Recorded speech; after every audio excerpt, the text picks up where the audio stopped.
Oore ló pẹ́ àṣírí gbàgbé adífá fún ẹni tó kọkọ rẹ̀ lẹ̀ tó ní kò dáa. Ìwọ tó wá gbà á sílé tó ní ohun tọkọ rẹ̀ ó ṣe ò dáa, má gbàgbé pé wọ́n padà sọ fún ìwọ náà pé ìwọ náà ò ṣe tó lọ́jọ́ kan.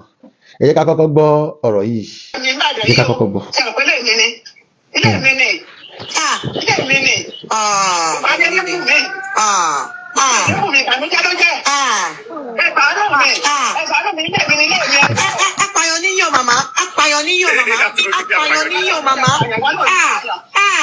Mama. Ẹgbẹ́ fún Fúnrọ́nkẹ́, ẹgbẹ́ fún Fúnrọ́nkẹ́. Ẹgbẹ́ fún Fúnrọ́nkẹ́. Ẹ mọ̀ jà ń sọ̀rọ̀ jù, mo rò pé ẹ ti gbọ́ ìyá àbèjì ọmọ ara ayé lè rẹ̀ lóhùn. Ẹ jọ̀ọ́ nítorí Ọlọ́run, mo fi Ọlọ́run ọba bẹ̀ yín. Àṣẹ orúkọ ọmọ á máa wọ ọmọ. Ẹni tó ń jẹ́ Bọ́lájí tẹ́ ẹ̀ bá ba nílé ọlá ó yẹ kó ṣe ni ní kàyéfì. Ẹni tó ń jẹ́ Túbọ̀sún tẹ́ ẹ̀ bá ba nípò tó yẹ ó yẹ kó yani lẹ́nu. Orúkọ ọmọ ló ń rọ ọmọ, ìyá àbèjì ọmọ aráyé lè níyìn. Gbogbo etí tó ń gbọ́ mi mo kì í ṣe dáadáa ni. Ọ̀rọ̀ Àgbàlá Gabriel mo fẹ́ sọ. Àgbàlá Gabriel, Àgbàlá Gabriel, Àgbàlá Gabriel, ọkù iṣẹ́, ọkùnrin takuntakun, òkú gbìyànjú, òkú ọgbọ́n, ọkùnrin onísùúrù, tó jẹ́ pé tó bá sọ pé tẹ́ bá ti ń sọ pé èèyàn ò dáa, mo fẹ́ kẹ́ ẹ rántí pé ibi tẹ́ ẹ ti máa bá èmi Saheed ire, ibi dáadáa ni.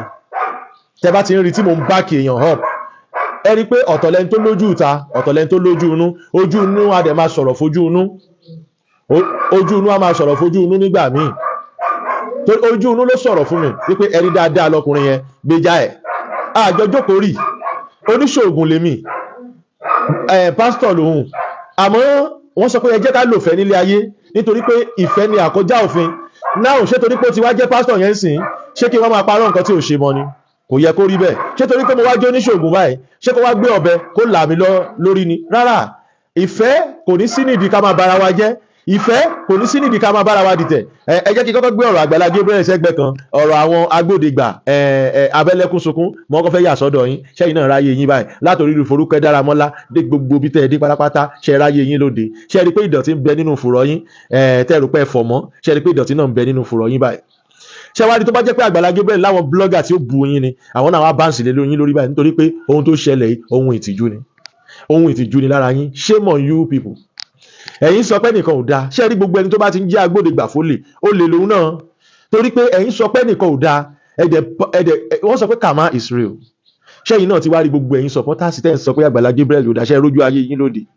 Nígbà téèyàn kọ́lé fún yàn ó ṣe gbá ó ṣàwò ó ṣe gbá ó ṣe kòkó bàbá aṣáṣù kò sí rọ́tẹ̀ pamọ́. Ó bá bọ̀ ìyá àbèjì ọmọ aráyé lè sùn ó bímọ fún ó ṣe gbá àti ìyá kan tó ń pè ní ìyá Isaborg.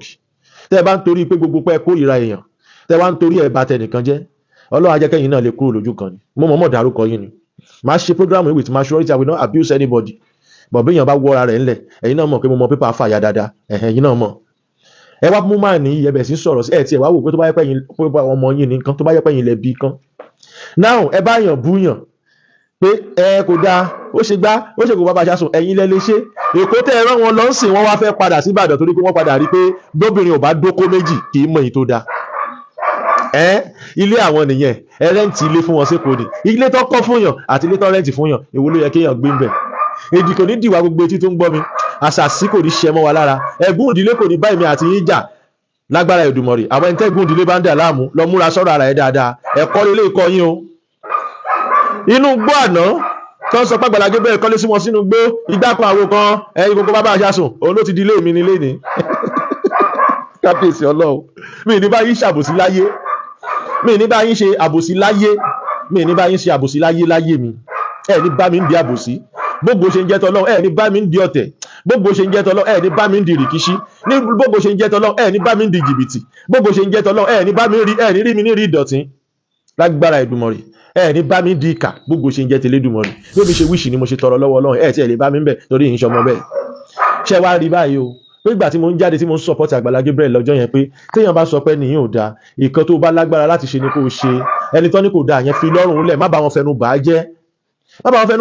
If somebody is good, mo ní brother kan wọ́n fẹ́ ṣiṣẹ́ lọ́wọ́ mi ní nígbà yẹn wọ́n wá ní àwọn ní bàbá kan tó máa ń ṣiṣẹ́ fáwọn gbé iṣẹ́ báyìí ló fẹ́ ṣe fáwọn àwọn wò pé káwọn kọ́kọ́ test tọ̀dọ̀ mi káwọn ra tọ̀dọ̀ mi máwọn ní interest due to bí mo ṣe máa ń ṣe tí mo dẹ̀ ṣe máa ń sọ̀rọ̀. Mo wá ní kí lọ́nà fẹ́ ṣe fún yín wọ́n wá kà á sílẹ̀ iṣẹ́ bíi 3 ni iṣẹ́ yẹn wájọ iṣẹ́ tó fẹ́ gẹ̀ẹ́tì lọ́dọ̀ mi. Mo wá ní kọ́ gbaṣẹ́ mánu yẹn pé kọ́ lówó, mo ní ṣó ti máa ń ṣiṣẹ́ fún wọn tẹ́lẹ̀ wọ́n ní bẹ́ẹ̀ ni wọ́n ní bọ̀t àwọn tiẹ̀ tún fẹ́ mo ní ẹni tó ń ṣiṣẹ́ fún yín tẹ́lẹ̀ tíṣẹ́ ẹ̀ ń dá lára yín yẹn ẹgbà tọwọ́ ẹ̀ ẹgbà ẹ rà lọ́wọ́ ẹ̀ náà. Wọ́n wá níbọ̀ táwọn fẹ́ ra iṣẹ́ kan lọ́wọ́ mi, ẹ̀rọ ọfà wọ́n wá rà lọ́wọ́ mi nígbà yẹn. Wọ́n wá lọ padà owó tó yẹ kó ná sọ́dọ̀ mi tó yẹ kí n fi selfish interest gbà, wọ́n wá padà lọ ra iṣẹ́ lọ́wọ́ bàbá yẹn. Brother yẹn wá lóun sọ̀rọ̀ kan sí ti bàbá yẹn pé nǹkan báyìí lẹ́ni tó ń ṣẹ̀ṣẹ̀ ń lò sọ. Bàbá yẹn wá ní láti gba nọ́mbà mi láti pè mí láti dúpẹ́ lọ́wọ́ mi pé ọmọ dáadáa dẹ̀ ni ẹ mú bàbá mi kí obìnrin rédíò kó pa kọkùnrin rédíò kó pa kéjò ṣáà tí mọ́ bu yín ní jẹ nǹkan tẹ́mi wà after nìyẹn. I'm about life career, I'm about pé kí ìkan burúkú má ṣe wá bọ̀ pé ọ̀dọ̀ mi lẹ́ti gbọ́dọ̀ patronize mi gbọ́dọ̀ lọ́bù mi àbà kí ló ń jẹ́ bẹ́ẹ̀. A gbọ́dọ̀ fìmọ̀ ṣọ̀kan láyé ṣe ń gún. That is why I supported Agbala Gabriel.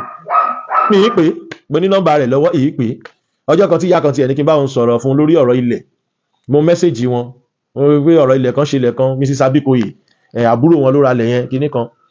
Mo try láti call direct but mi ní chance in time yẹn, ìdí tí mi ṣe pé but torí pé mo wá ń support èèyàn sọ pé bí ó ní nǹkan tí mo fẹ́ gbà lọ́wọ́ ẹni yẹn. Never. I love Olóyè Sunday Igboho not because of money. Ìwọ tó bá lè ṣiṣẹ́ tọ́jú ara ẹ fẹ́ mọ wúrà ẹ̀ràn wọ́n gbàgbé pé tó bá di bẹ́gà tó bá ti pẹ́ tó ti tọrọ èèyàn padà ṣẹ̀sín láyé ni. Now ṣe rí Agbala Gabriel oore níwọ̀n àmọ́ máa ṣe lọ gbàgbára rẹ bá ṣe gbé. Kágbára Agbala Gabriel tó bá ṣe gbé àánú mọ̀ ṣe lọ kò sí wàhálà. Ẹni tó rí yàn nínú gọ́tà tó ń gbìyànjú àti lo àwọn tọ́lọ́run fún láti fà wọ́n sókè ṣé ẹ mọ̀ pé akọ iṣẹ́ ló ṣe ni.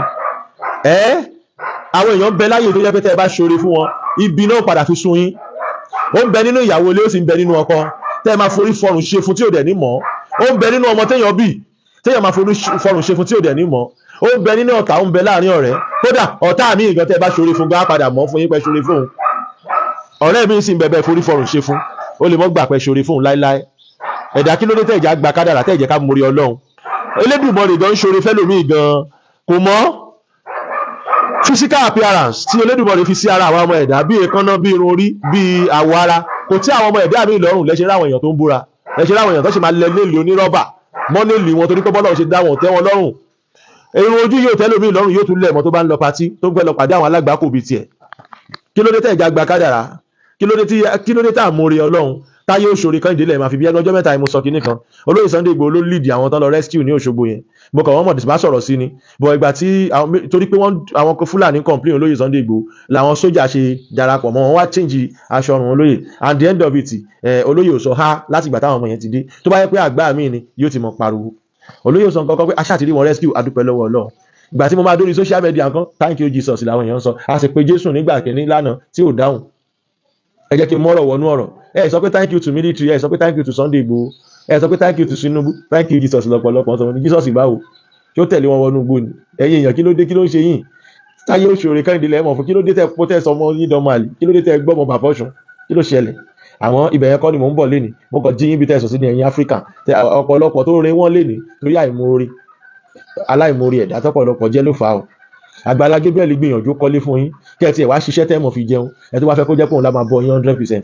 Àwọn tó bá sọ pé Agbala Gabriel ò mọ̀ ṣe àwọn èèyàn náà lẹ tó padà tú wọn láṣìírí sí gbangba lẹ́nu ìní bu yín oníkálukú ó jèrè iṣẹ́ ọwọ́ rẹ̀ wà láì kìí ṣe Ọlọ́run bá gbọ́ kìí ṣe pé mo fọ́ Ọlọ́run bá búra kìí ṣe pé èrè iṣẹ́ ọwọ́ yín lẹ́jẹ̀ yẹn ó dáa bẹ́ẹ̀ náà ẹ tún wá ṣe mí lọ́jọ́ mi àtúnretí yín ẹjọ́ ọmọdé tó bá ti bẹ̀rẹ̀ mọ́lẹ̀ tó wò di àgbà ṣe rí fùrọ̀ tiẹ̀ gan gbangba báyìí ni gbangba ni ìpàdé wa bí oyin mo kàn fẹ́ jẹ́ kó yé gbogbo èèyàn ọmọ Ádámọ̀ ní gbogbo èèyàn ọmọ èèyàn pé ẹ jẹ́ ká mọ bó ṣe ń appreciate let us learn how to appreciate that's all òbí bẹ́ẹ̀ lọ.